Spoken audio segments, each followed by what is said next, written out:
बिस्मिल्लाहिर्रहमानिर्रहीम, अस्सलाम वालेकुम।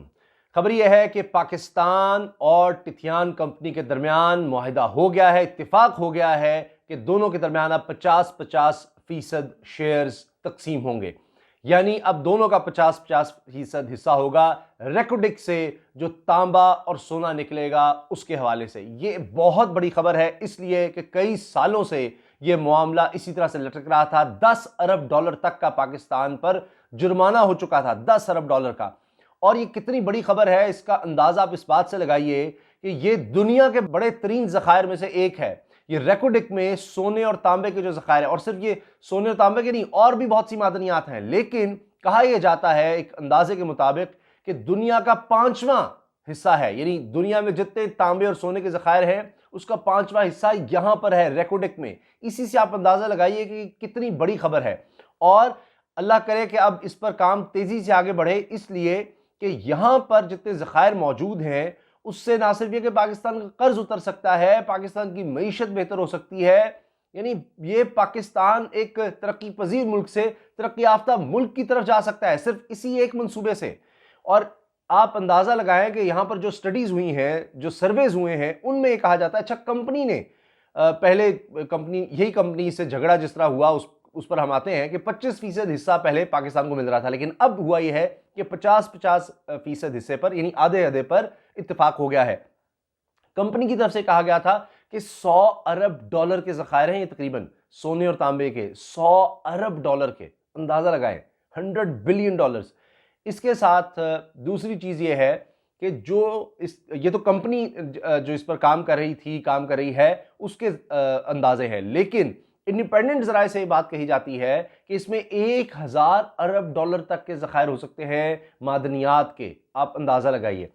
अब ये 1993 में ये मुआहिदा हुआ था, लेकिन हुआ यह कि जिस कंपनी से हुआ था फिर उस तरह से उसने काम शुरू नहीं किया, वो कंपनी आगे किसी और को बेच दी गई, फिर आगे किसी और कंपनी से उसने मुआहिदा कर लिया। अगरचे ये जो अब तिथियान कंपनी और ये जो ग्रुप है, ये अब दुनिया की बड़ी कंपनीज जो मादनियात पर काम करती हैं और इस तरह से जो एक्सप्लोरेशन पर कहें या इस तरह के धातुओं के ज़खायर पर जो कंपनियां काम करती हैं, उनमें से एक ये बड़ी कंपनी है, दुनिया की बड़ी कंपनी है।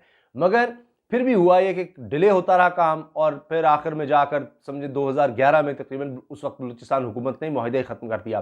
फिर सुप्रीम कोर्ट ने गालिबन 2013 की बात है कि वहाँ पर इस मुआहिदे को ख़त्म किया, सारे ज़राए ख़त्म हो गए। फिर ये कंपनी चलेगी पाकिस्तान के ख़िलाफ़ आलमी सतह पर, और जब वहाँ पर ये गई पाकिस्तान के ख़िलाफ़ तो पाकिस्तान के ख़िलाफ़ ही फैसला आता रहा। आखिर में ये था कि पाकिस्तान को स्टे ज़रूर मिला हुआ था, लेकिन कुल मिलाकर सारे जुर्माने और फीस वगैरह सब $10 अरब का पाकिस्तान पर जुर्माना हो चुका था, तो वो स्टे पर चल रहा था। अब ये हुआ है कि आउट ऑफ कोर्ट इसको सेटलमेंट कहा जा रहा है कि अदालत से बाहर ही पाकिस्तान और टिथियान कंपनी के दरमियान एक मुआहिदा हो गया है, जिसके तहत दोनों आधा आधा हिस्सा रखेंगे इनका, जो भी यहाँ से निकलेगा, और उसमें जाहिर है कि बलूचिस्तान का हिस्सा ही होगा। इसके साथ एक और ख़ास बात इसमें यह है कि पहले से कहीं ज़्यादा ये अब मिल रहा है पाकिस्तान को। पहले 25% था, अब ये 50+ पर हो गया। फिर वो जुर्माने से भी पाकिस्तान बच जाएगा।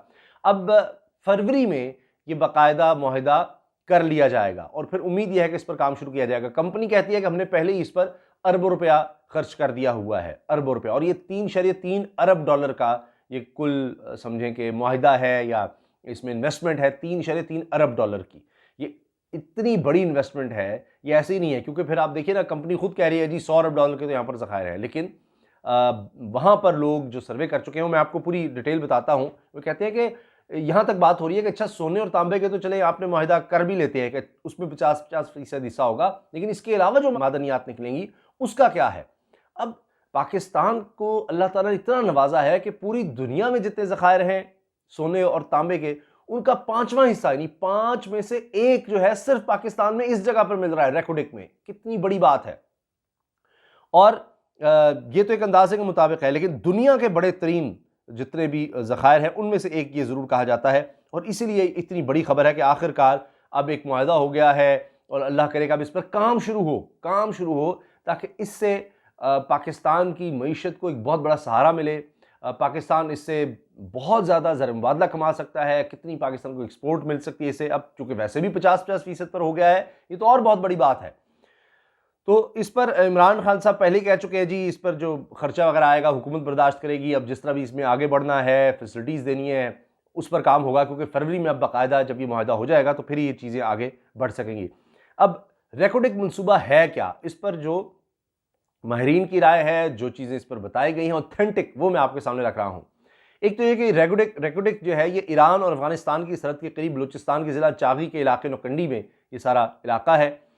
और पाकिस्तान में सोने चांदी भी इसमें शामिल है जी। सोने, चांदी और तांबे का सबसे बड़ा जखीरा माना जाता है। पाकिस्तान में तो सबसे बड़ा जखीरा है, लेकिन दुनिया के भी जखीरों में से एक, बड़े जखीरों में से एक है।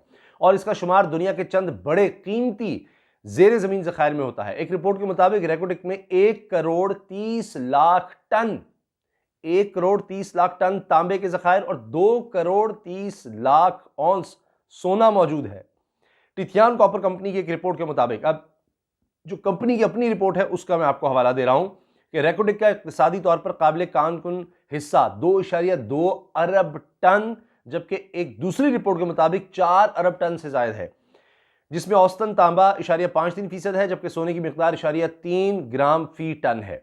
इस मंसूबे की कुल उम्र का तखमीना 56 साल लगाया गया है। 56 साल तक यहां से आप सोना, तांबा, चांदी निकाल सकते हैं। कंपनी ने कीमती धातों के ज़खायर की कुल मालियत का तखमीना 100 अरब डॉलर लगाया था। 100 अरब डॉलर, और ये पुराना है। 100 अरब डॉलर आज आप सोचें कि कितना ज़्यादा हो सकता है, 100 अरब डॉलर से भी बढ़ सकता है। ताहम अमानुल्लाह कुनरानी का कहना है कि कंपनी ने ज़खायर का तखमीना कई गुना कम जाहिर किया है। इनके बकौल जियोलॉजिकल सर्वे ऑफ पाकिस्तान और पाकिस्तानी जौहरी साइंसदान डॉक्टर समर मुबारक मंद ने सुप्रीम कोर्ट को बताया था कि रेकोडेक में 600 किलोमीटर रकबे पर फैले 600 किलोमीटर रकबे पर फैले ज़खायर की मालियत 1000 अरब डॉलर से जायद है। 1000 अरब डॉलर से जायद। ये अल्लाह करे कि ऐसा हो। 1000 अरब डॉलर अगर है तो आप सोच लीजिए कि कितने बड़े ज़खायर हैं, ये कितने बड़े ज़खायर हैं। और कंपनी तो खुद 100 अरब डॉलर कह रही है, तो उसमें 50 अरब डॉलर तो बन ही जाते हैं पाकिस्तान के। तो यही आप देखिए कि पाकिस्तान की तारीख का मेरा ख्याल है कि इससे ज़्यादा पाकिस्तान की आमदन या इससे बड़ा मनसूबा या इससे बड़े ज़खायर शायद ही पाकिस्तान की तारीख में कभी आए होंगे सामने, और वाकई नहीं आए। इसलिए कि इसको इसीलिए कहा जा रहा है कि दुनिया के बड़े ज़खायर में से एक है, और पाकिस्तान में तो सबसे बड़े ज़खायर हैं। पाकिस्तान के तो सबसे बड़े ज़खायर यही हैं, सोने, चांदी, तांबे के, दीगर मादनियात के। तो ये जब निकलेंगी, इससे ना सिर्फ ये कि बलूचिस्तान तरक्की करेगा, पूरा मुल्क बहुत ज़्यादा तरक्की करेगा। और पाकिस्तान का जो सबसे बड़ा मसला है डॉलर्स की कमी का, कर्ज़ों का, उसको हल करने में कितनी मदद मिलेगी। और कीमती ज़र मुबादला जितना पाकिस्तान का आएगा हर साल, इसमें सोचिए कि एक बहुत बड़ा हिस्सा इंशाल्लाह इससे होगा। और फिर रोज़गार के मौके, इसमें यह भी कहा जा रहा है कि कम से कम 40 अरब रुपया इस इलाके में कंपनी को खर्च करना होगा। फिर यह कि अभी इसकी मज़ीद डिटेल्स आ रही हैं कि कंपनी को पाबंद किया जाएगा कि 5 साल बाद वो सारा जो भी यहाँ पर इसकी प्रोसेसिंग का काम है, तराश खराश दीगर, वो सारे प्लांट्स यहाँ पर लगाए। शुरू में जाहिर है कि वो कंपनी नहीं इस तरह से करेगी, लेकिन 5 साल बाद कम से कम उसको पाबंद किया जाए। तो ये बहुत बड़ी खबर है। इस हवाले से इंशाल्लाह जो भी अपडेट्स होंगी वो भी इंशाल्लाह आपके साथ शेयर करेंगे। अल्लाह हाफ़िज़।